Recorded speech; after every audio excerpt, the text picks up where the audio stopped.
Voltamos, meus irmãos, a graça e a paz do Senhor para a nossa terceira aula. Na primeira aula, estamos falando das aulas de religião comparada, primeiro bloco, que pertence ao curso básico de teologia. Falamos do Centro de Cultura Bíblica Bereshit, que mantém o Seminário Tabernáculo, Seminário Bereshit e Faculdade Bereshit. Nossas aulas de teologia nível inicial, curso básico. Você pode se inscrever no canal aí e acompanhar nossas aulas. Se quiser fazer o curso, tem que requerer as provas e pagar as mensalidades. Então, na nossa aula primeira falamos da que é religião, vem do latim religare, e falamos das denominações, das seitas, das maiores religiões do mundo, é cristianismo, islamismo, budismo, shintoísmo, etc. Na aula número 2, fizemos a biografia do William Miller, onde começou a pregar, estudou muito pouco, viveu 67 anos, e então com os milleritas, marcou a data da vinda de Cristo para outubro de 1844, foi um grande desapontamento. Depois arrumaram um jeitinho, mas aí nesse tempo surgiu uma personagem muito importante para a história dos adventistas, muito mais famosa que Miller, que é chamada Ellen G. White. Essa Ellen White, ela é irmã gêmea, né? Nasceram em 26 de novembro de 1827. O nascimento ocorreu numa pequena fazenda no nordeste dos Estados Unidos, na cidade de Gorham. Os pais dela, o Roberto Harmon e a esposa Eunice, tinham mais 6 filhos, além das gêmeas, né? Aconteceu o seguinte, poucos anos depois do nascimento das gêmeas, ele abandonou o trabalho, o pai dela, e foi para a cidade de Portland, onde passou a mexer com chapeleiro. Quando ela tinha 9 anos de idade, sofreu um grave acidente que lhe causou a morte. Quase lhe causou a morte. Ela atravessava a praça da cidade, com 9 anos, na companhia da irmã gêmea, e uma coleguinha da escola mandou uma pedrada na cabeça dela, acertou aqui na parte mais do nariz, assim. A menina tinha 13 anos e fez desmaiar. Bateu que assim, ela desmaiou na hora. Após acordar, tentou ir caminhando para casa, mas sentiu atordoada e teve que ser carregada pela sua irmã e pela colega.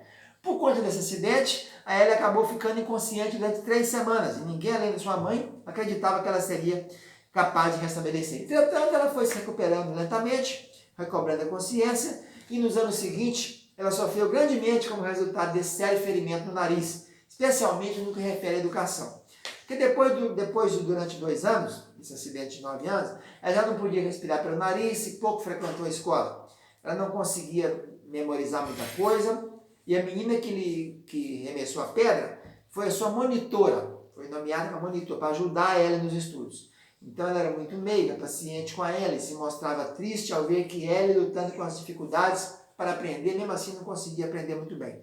Aí, depois dessa data, ela começou a sofrer problemas mentais, nervo abalado, mãos trêmulas, tontura, tosse.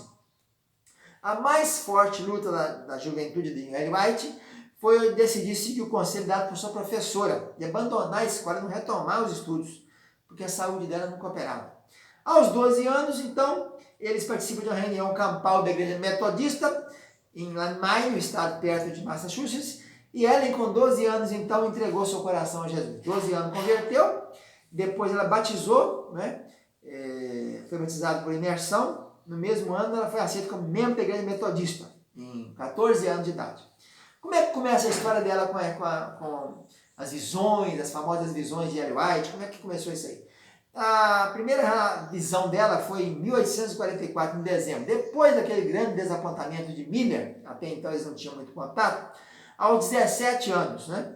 Ela foi visitar uma irmã, e então teve essa visão, que ela via aparecer rodeada de luz e foi se elevando da terra e teve então a primeira visão. Ela estava então em 1840, com 17 anos de idade.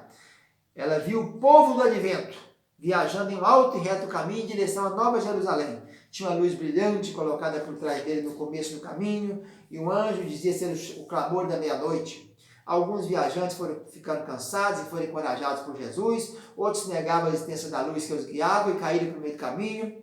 A visão continuou com cena da segunda vinda de Cristo, seguida da entrada do povo do advento a Nova Jerusalém.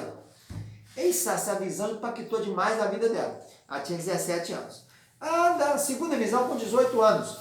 Aí já se relacionava as visões depois do grande desapontamento de outubro de 44 dos milleritas, né?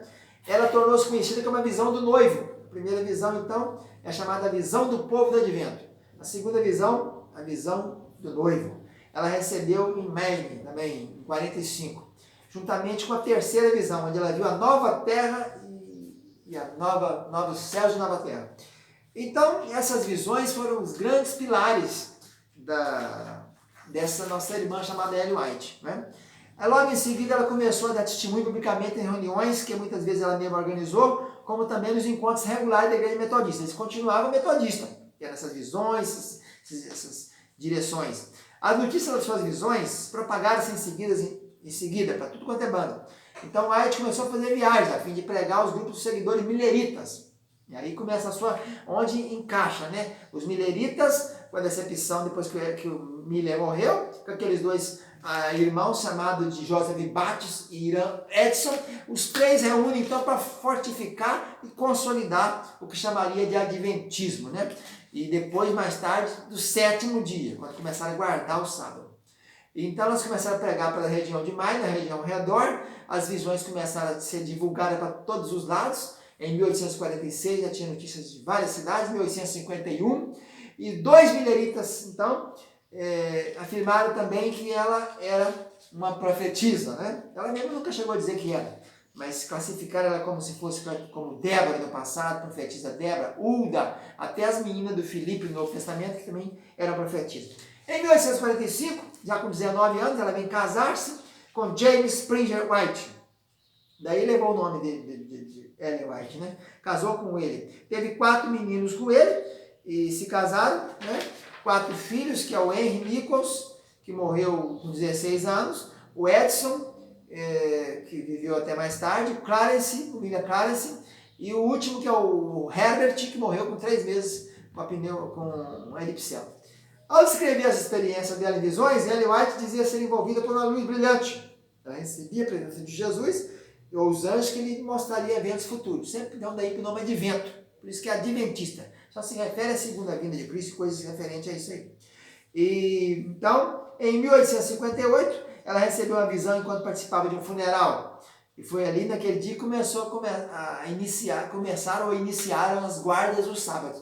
Ela estava num funeral e então Deus teria se manifestado a ela, quem escreveu foi o neto dela. Muitos se decidiram a guardar o sábado do Senhor e se uniram ao povo de Deus. Então, começou em 1858, que introduziram primeiro só visões de advento, depois entram com o sábado, né? E tem um negócio de um cachorro que ela tinha quando ela morou na Austrália, chamado Tiglath-Pileser, que era o nome do rei assírio, mas isso não interessa para nós, né? Ela gostava muito dos animais.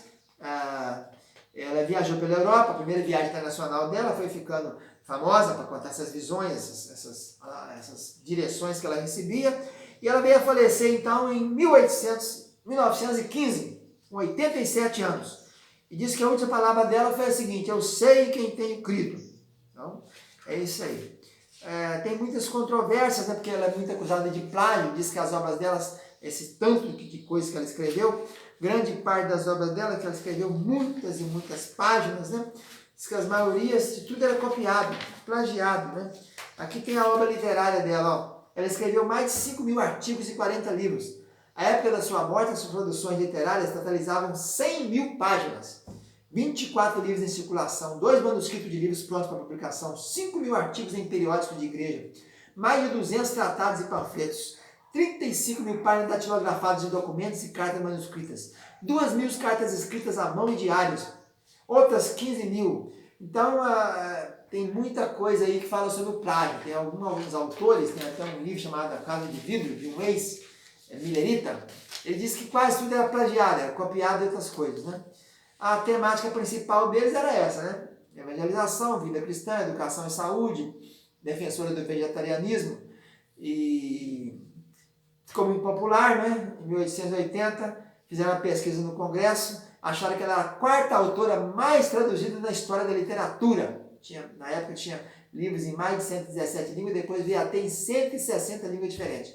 Como os 3 primeiros autores mais traduzidos eram homens, ela foi considerada a mulher mais traduzida de todos os tempos, com o título do autor americano mais traduzido de todos os tempos, né? Ela, às vezes, mandava alguém corrigir seus erros, ela não tinha muito estudo, tinha umas irmãs que eram autorizadas a pegar a sentença, os parágrafos e tal, e fazer a adequação direitinho. Os principais livros dela são, o mais famoso de todos é O Caminho de Cristo, escrito em 1892. Depois tem O Grande Conflito, eu li O Grande Conflito, muito interessante, muita história, né? História cristã. e o outro é o desejado de todas as nações.